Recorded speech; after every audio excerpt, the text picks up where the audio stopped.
Alright troops, strong and conditioned with the muscle building burpee variations. The purpose of this video is to demonstrate burpee variations which are good for helping you build muscle. Now, the problem with burpees is they have a bad reputation.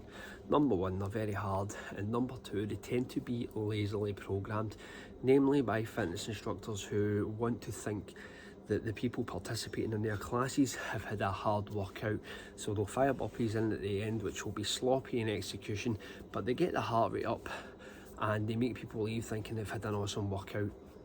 And I can see why that attracts a degree of flack.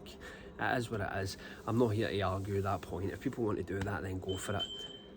However, the burpee is versatile and can be used to build muscle when programmed intelligently. So the purpose of this video is to try and show you some variations which will help you get to that end game or achieve that goal. So how do we do that? One way to do it is to increase the pumps or push-ups.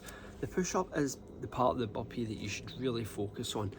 It's probably the one that requires laser focus when it comes to technique.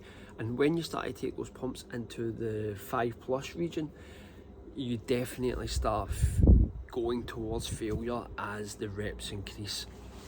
So what we'll do is we'll go through 3-4 burpee variations, simple ones which can help you reach that elusive goal, which is what all guys want, to build muscle. Let's not pretend otherwise. Okay, so the first burpee we will go for is a bog standard 5-pump burpee. The reason why we use a 5-pump burpee is it's a good number, and once the reps start accumulating, getting close to or reaching failure is highly probable. Alright, so how do we do a 5-pump burpee? Let's rock and roll.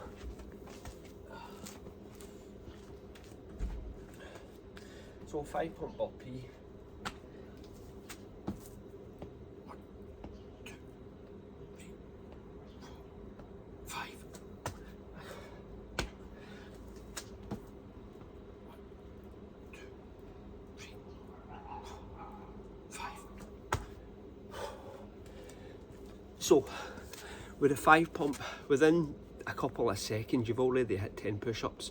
So 10 reps of those alone is 50 push-ups in the bag. 50 push-ups is no mean feat. I know this being a fitness instructor. I'll get lots of guys coming into the gym. You'll ask them, can you do a push-up? They'll always say, yeah, definitely, I can do a push-up. You'll get them on the deck and 9 times out of 10, they cannot perform a push-up. They're kind of going on a memory of being able to perform push-ups a long time ago when they were younger. They had a bit more vigour, and then a dose of reality hits them square in the face. The one thing I can compare it to is riding a bike. We all rode bikes as kids. It was very easy. You've got that boundless energy, but when you're an adult, you jump on a bike thinking it's going to be the same. You hit your first hill and you are blown out of every hole in your body. It's the same with push-ups. They're a dose of reality. So the 5-pump burpee and upwards, 6-pump, 7-pump, 8-pumps is definitely a great way to try and reach failure when you're hitting those chest muscles and those shoulder muscles and triceps as well. So the 5-pump is probably my first go-to because it's easy to execute if you can do push-ups. Easy number to remember and pretty straightforward. Also allows you to accumulate a lot of volume in a short space of time. Okay, so what's the second burpee variation? This is one I picked up off a guy from YouTube called G Active. It's called a Zulu burpee. This is an absolute crusher. It can be done on an ascending ladder up to 5 and then back down. However, for the reasons of simplicity, we will just keep it as an ascending ladder and go up to 5. So how does it work? Let's go.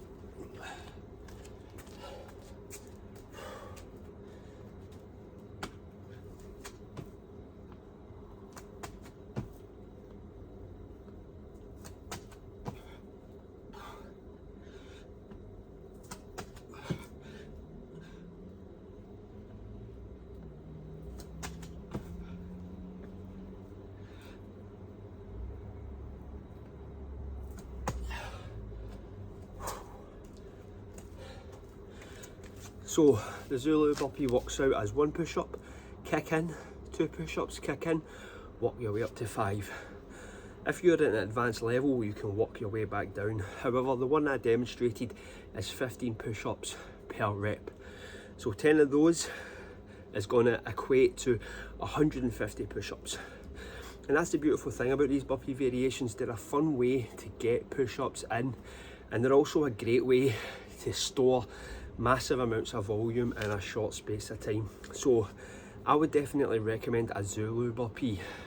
Tweak it to your strength levels, your endurance levels. 1, 2, 3, stop. 1, 2, 3, 4, stop. 1, 2, 3, 4, 5, stop. If you want to add 6 reps in at the top, be my guest.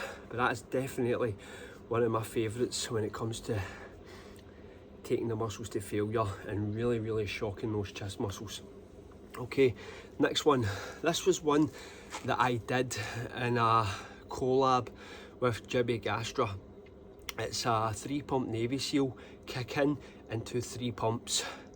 Within a couple of reps, I knew I had discovered something. The 3-pump at the end was just failure city. How does this one work out? Let's go.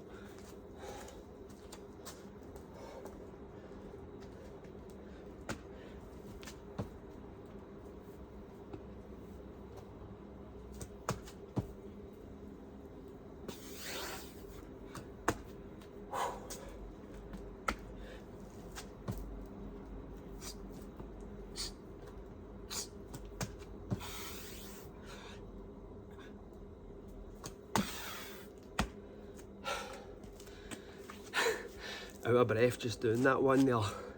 That is a killer. That's a 6 rep per burpee.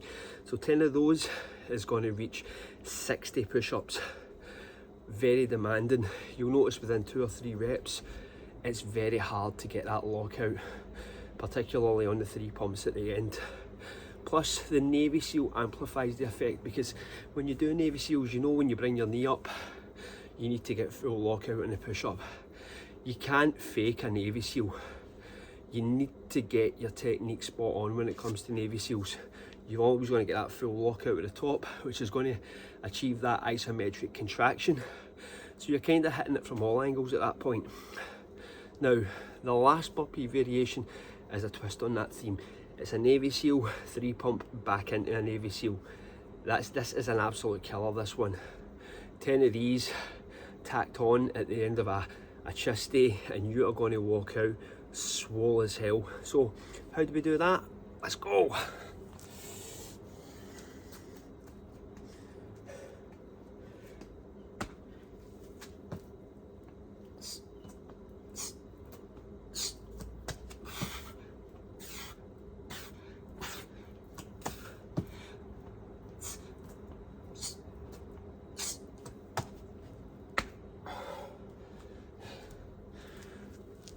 That is a classic. 10 of those is 90 push-ups. However, that is not for the faint of heart. Within about 2-3 burpees, you'll definitely be close to failure on those reps. Now, I'm not a science guy, but I've been led to believe that the studies show that if a muscle is taken close to or to failure, regardless of load, it is going to stimulate or potentially induce hypertrophy. And this is where people kind of get the weights game and body weight mixed up, in my opinion. That they feel that weights is the only way to build muscle. And I can see where they're coming from. I believed that for a long time myself. But one thing that the Iron Wolf said, which always stuck out on the Move, Sweat and Suffer podcast, was that body weight never changes. With weights, you can drop the weight or lower the intensity, but with body weight, your body's going to always be the same weight. You can't escape from that. And that definitely adds a certain element to the whole training process. So these are definitely 4 burpees that I would attempt if muscle building was my goal with regards to burpees. They're even something that I would be adding in if I was just a lifter. If you want to add something in, it's going to take a wee, bring some conditioning into the arena. Burpees are definitely should be your go-to tool. and they will definitely enhance the hypertrophy process, in my opinion. So there you have it, 4 burpee variations that you can add to your toolbox, which will helpfully help you achieve your goals. So thanks for watching. And just another thing, you've probably noticed that my content's dropped as of late. I've been suffering from a virus, and it's kind of hit me hard, so I've had to give up training for a couple of days and just recover. My wee boy has got tonsillitis and it's hit him quite hard. It's been quite brutal to watch, so that's been taking up a lot of time as well. However, go over to the Bioneers channel and watch his video on being a parent and trying to train. It's very illuminating. One of the best videos I've seen in fitness in a long time. So I had to fit that in there, so props to the Bioneer. Anyway, listen guys, just getting a wee bit of content out there. Thanks for watching, thanks for subscribing, thanks for being part of my journey, really appreciate it. So, as I said before, add those to your toolbox and watch the gains flow in. Thanks for staying strong and thanks for staying conditioned.